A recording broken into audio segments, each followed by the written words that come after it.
Good morning friends. मैं engineer Dinesh here.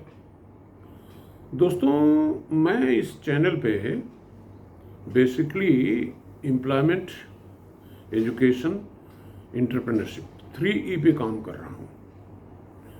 और अक्सर मैं आपको सरकारी नौकरियों के प्रति डीमोटिवेट करता रहता हूँ। इसका मतलब ये कदापि न समझें आप कि आपको सरकारी नौकरी के लिए ट्राई नहीं करना है। मेरा जो टारगेट है कि सरकारी नौकरियां जितनी हैं उतनी तो आपको मिलेंगी ही, लेकिन जिन लोगों को सरकारी नहीं मिल पाई तो वो क्या करेंगे, उस पर मैं काम कर रहा हूँ।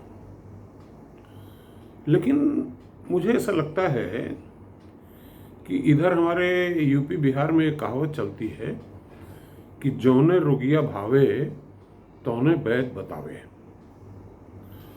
आप लोग ये एक्सपेक्ट करते हैं, इनफैक्ट इस कहानी का मतलब यह है कि एक शुगर पेशेंट को जो है मिठाई खिलाने का प्रिस्क्रिप्शन दे दीजिए तो उसको बड़ा अच्छा लगेगा, लेकिन वो बीमारी का इलाज नहीं है। बीमारी का इलाज तो ये है कि उसको शुगर कम लेनी है और मेहनत ज़्यादा करनी है। तो मेरा कहने का मतलब ये है कि सरकारी नौकरियों के लिए, यूपीएससी के लिए या जितनी भी नौकरी, उसके लिए आप ट्राई करिए। साल 2 साल 3 साल इसमें कोई हर्ज नहीं है, लेकिन साथ में दूसरे विकल्प के बारे में भी, क्योंकि जीवन लंबा है। अगर मान लीजिए हम सरकारी नौकरी में सक्सेस नहीं हुए, फिर हम क्या करेंगे, इस पर भी किसी को काम करने की ज़रूरत है, और वो मैं कर रहा हूँ।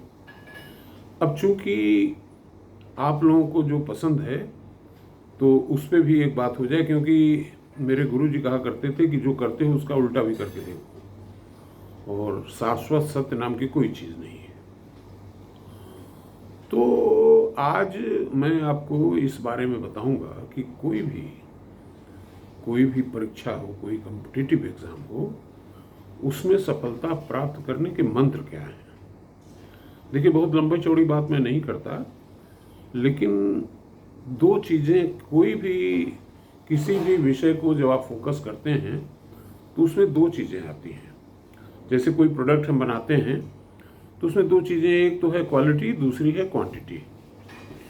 अगर आप क्वांटिटी ज़्यादा बनाने लगोगे तो क्वालिटी से आपका ध्यान हट जाएगा। मतलब you can focus only one thing at A time.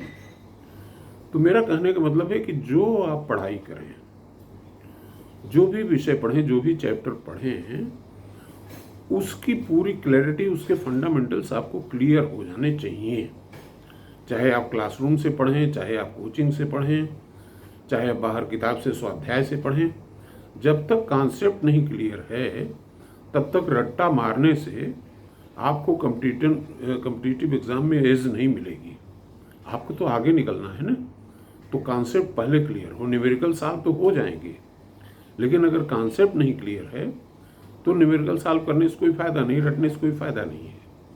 इसलिए मेरा सुझाव आपको ये है कि पढ़ाई में आप गुणवत्ता लाने का प्रयास करें, फोकस करें।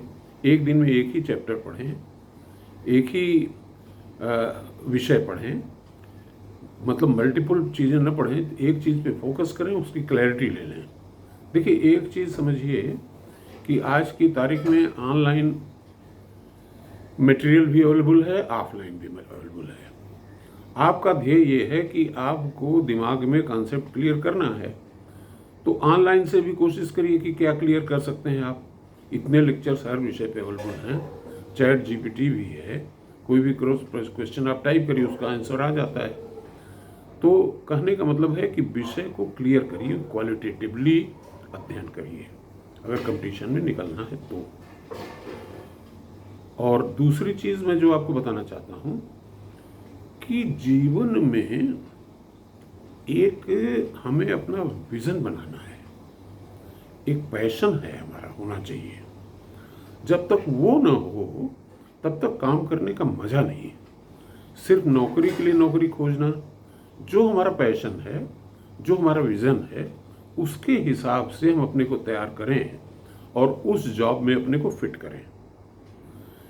जब तक इस तरह से आप अपनी सोच विकसित नहीं करेंगे, सिर्फ जीवन का लक्ष्य ये नहीं होना चाहिए कि एक कोठी मिल जाए सरकारी और एक गाड़ी मिल जाए, चपरासी मिल जाए, ये लक्ष्य नहीं होना चाहिए। लक्ष्य ये होना चाहिए कि कौन सा काम करने में हम आनंद की अनुभूति करते हैं और हम ऐसा महसूस करते हैं कि I am contributing something to the society, to the nation. इस लक्ष्य को बना करके आप स्वाध्याय से भी किसी कंपटीशन में क्रैक कर सकते हैं। धन्यवाद।